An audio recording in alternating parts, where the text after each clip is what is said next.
I am your host Salim bin Muhammad Rafi, and here is my YouTube channel.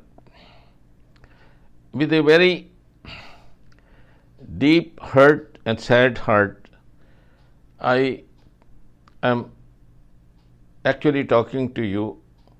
It's been so hard on me to see the Zionists' cruelty has no ends. The way they have used artificial intelligence, and look at the face of the beautiful three young sons of Ismail Hanya, and can imagine wife of one of them and her children, and it was hard to see her grieving. But there was one thing which is a message for the Zionists, especially for this bloody God put him, scorch his skin times and times and times again, so that he yells and screams, and the whole of the Zionist state, every house and every corner, every grave can hear his cries. Now it's up to the Putin, President of Russia, and the Chinese, that they share the technology with the have collected over the years with their own satellite, which beat up the GPS, and give us, even when Netanyahu is in the bathroom, or even all his war cabinet, all the bloody extremists, that bald-headed bugger, the one who says that I would eliminate them and it is his father's land. Damn you, what right you have? You talk about this nonsense. About 2000 years ago this land belonged to you. It didn't belong to you. Your father died many years ago, and you had nothing to do with 2000 years ago, the prophet Moses. Many of you never followed him.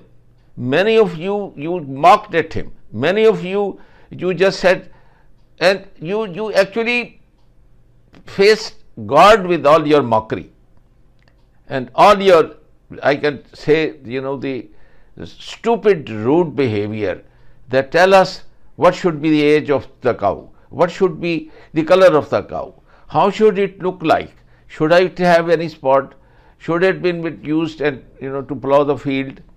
So imagine how mean, how stupid, how difficult you have been years and years ago. What moral right you have to settle in another country by force, removing them from their homes? And look at that. I'm giving a little picture here of Gaza. It has nothing to do with you. And when they just used their gliders and went, there are all those 15 villages which were Palestinian villages, the last villages which you destroyed their stone houses and which you dynamited that. And his dead body will be turning into the grave who ordered this thing.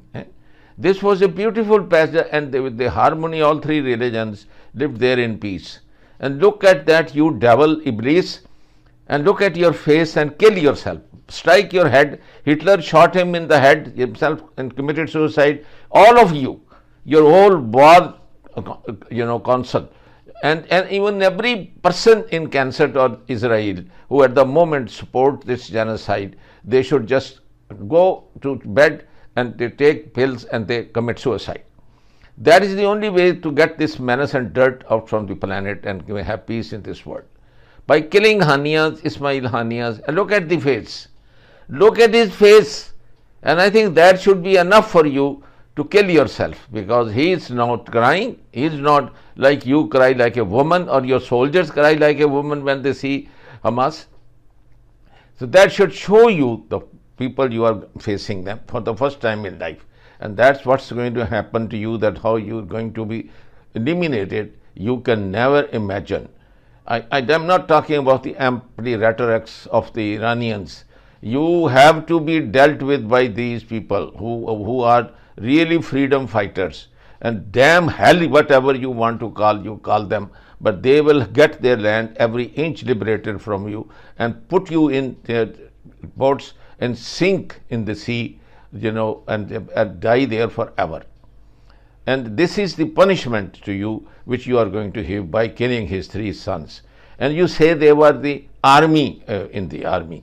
Do they look at you and on that festive occasion of Eid? Hell you, God, I think that God's curse should fall on this whole nation of Zionism and eliminate this dirt and filth. And so will it happen. I am not prophecy teller, or I am not a fortune teller that I can just predict when it's going to happen, but it's going to happen, inshallah, Zara, right in 2024. You won't see 2025. You see that. See now what's going to happen to you now. For the first time you will see how from all around the corners, in trade, in economy, in your PR, in your seeing the most ugliest and dirtiest and the cruelest face you have said now. See how you are coming your embassies. See, you have no trade. When everything you manufacture, from water to put in the bottle to Starbucks and everything, now when you see with this boycott, when Muslims stop to buy it, what is going to happen? The whole bloody wealth with which you talk and dance naked, there is going to disappear. And then you are going to starve and beg. You will be worse than what you see the Gaza children. They eat grass and mice. You force them to do it. You will see, and you will be eating lizards and snakes and ants. There was no Gaza Strip. The Strip itself is an Israeli invention. Gaza was a cosmopolitical town on the Via Maris, the road from Alexandria up to Alexandretta in Turkey.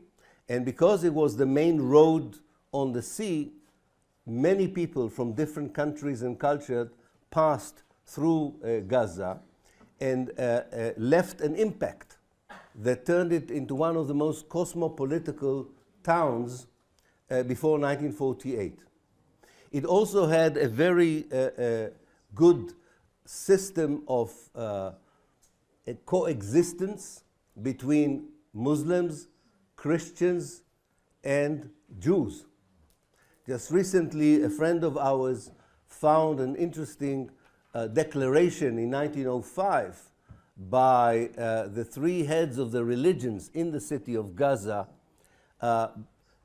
expressing their delight in 1905 and how well are the 3 communities deal with issues of friction, disagreement, and conflict. Israel created the Gaza Strip because, unlike other places into which it could push the many Palestinians it expelled during the Nakba, during the 1948 catastrophe, unlike other countries such as Lebanon, Syria, and Jordan, that were willing to receive the hundreds of thousands of Palestinians that Israel expelled, Egypt closed its border. Egypt refused to accept even one Palestinian. And because of that, the leader of Israel, the great architect of the ethnic cleansing of 1948, David Ben-Gurion, who ashamedly has a boulevard named after him in Paris, is a war criminal. And he decided that Israel is willing to give 2% of historical Palestine in order to turn it into the biggest refugee camp in the world.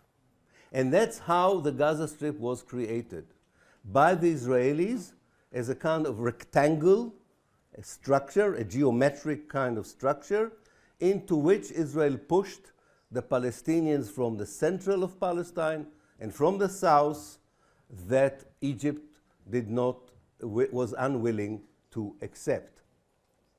The last group of Palestinians who were pushed into the Gaza Strip were those living in 11 villages on the ruins of these villages, Israel built the settlements that were attacked on the 7th of October by the Hamas. So the Hamas attacked settlements built on the ruins of the last villages of Palestine that were destroyed by the Israeli army and expelled to Gaza. In the Israeli archive, we have a very known document called Order Number 40. Order Number 40 is from the 25th of November 1948, and it was sent by the Israeli Central Command to the commander in the area of Gaza. And it has the name of the 11 villages, and the order says, and I quote literally what the order says, occupy the village, expel all the people to Gaza, burn. As people in this world who are concerned about their future, about their children, about their children's children, this is not just about this moment, but about what kind of world is going to be left to the future. Will it be a world where, self-defense is defined as justifying genocide of an entire people that are considered inconvenient? For 6 months, people have watched Israel's war on Gaza, while words like genocide, veto, ICJ, and apartheid have become part of the daily news lexicon. For some, it can be difficult to follow and fully understand. Noura Arakat, an associate professor and human rights attorney, helps to explain the colonial structure of rule in Palestine and the UN's mandate there. Noura Arakat, welcome to Center Stage. Thank you for having me, Roa. Thank you. So, after 6 months of war, the long-awaited UN Security Council resolution is here, 2728. Yet Israel says it's not forced to follow it. It's not binding for Israel. Is it or is it not? It's absolutely binding. That's not controversial. We see in the UN Charter, according to Article 25, that Security Council resolutions are binding on all member states in order to uphold it. Israel is doing what it continues to do, which is to say that it deserves an exception. It deserves an exception to occupation law. It deserves an exception to the laws of war.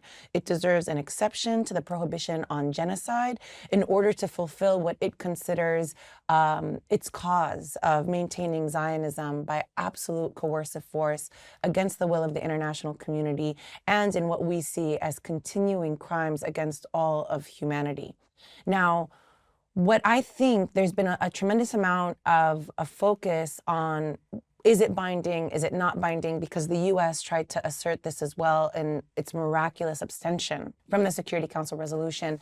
And I think that what we should take away from it is really what it means between the US and Israel. Up until this point, the US has isolated itself and Israel as the international community has affirmed that it wants a ceasefire 3 times. We've seen the extraordinary invocation of Uniting for Peace resolution where the General Assembly attempts to overcome a Security Council veto. We've seen the extraordinary invocation of Article 99 by Secretary General Antonio Guterres in order to affirm that there needs to be a ceasefire. And so in the US veto, it's used 3 times. And in the rejection of these extraordinary invocations, the US has isolated itself together with Israel. By pivoting away in this moment, it's basically now isolating Israel further. And I think signifies for us US opposition to the Israeli invasion of Rafah, as well as really what's embarrassing, the fact that it can't enforce access to humanitarian aid. Why should the US, which is providing Israel with weapons and the impunity in order to conduct this genocide, which is also a US genocide, this is a US war on Palestinians, need to appeal to the Israelis in order to deliver humanitarian aid or to drop it on Palestinians. And so I think that this is something that's internal. Both Israel and the US are playing to their domestic audiences. This is internal in signaling disagreement with the policy. But on the world stage, we see that it's not having the impact it should. Speaking of Rafah invasion, the minute the resolution was passed, Netanyahu withdrew his delegation that was supposed to discuss the plan to invade Rafah with Washington. And then a couple of hours ago, he actually said that they're going back again. How is this happening? So much of this is political theater. We don't actually know what's happening, right? Maybe the US and Israel are planning this together to play good cop, bad cop, right? But they're doing something in contravention of our international will. as people in this world who are concerned about their future, about their children, about their children's children, right? This is not just about this moment, but about what kind of world is going to be left to the future that we leave behind, who will inherit this earth. Will it be a world where, self-defense is defined as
بدأنا هان عند المدرسة رجال جايين يزوروا أهالي الشهداء، فسمعنا صوت ضربة قريبة.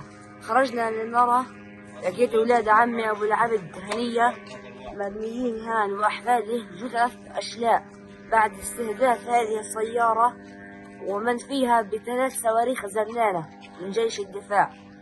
بقت جثثهم هان وهو الدم. كأنه أولاد أبو إسماعيل هنية رئيس مكتب السياسة لحركة حماس، بقوا 3 ماشيين في السيارة وهدوا هنا وتم استهدافهم ب3 صواريخ زنانة استطلاع.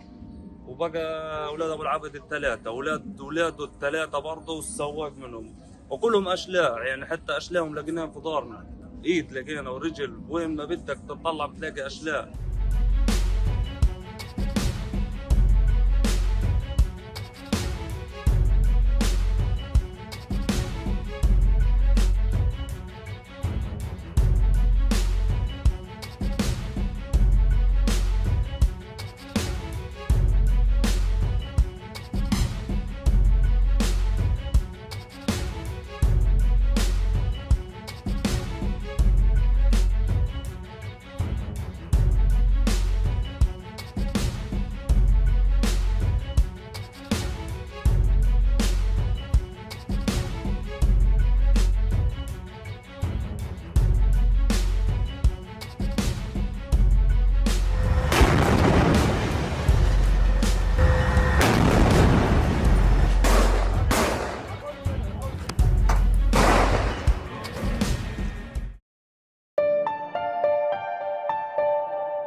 From breaking news, detailed analysis, in-depth interviews and explainers, follow the Times of India.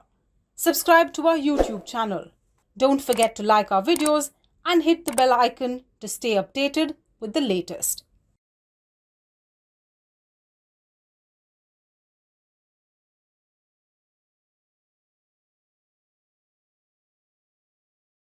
Universal television को subscribe करना ना भूलें।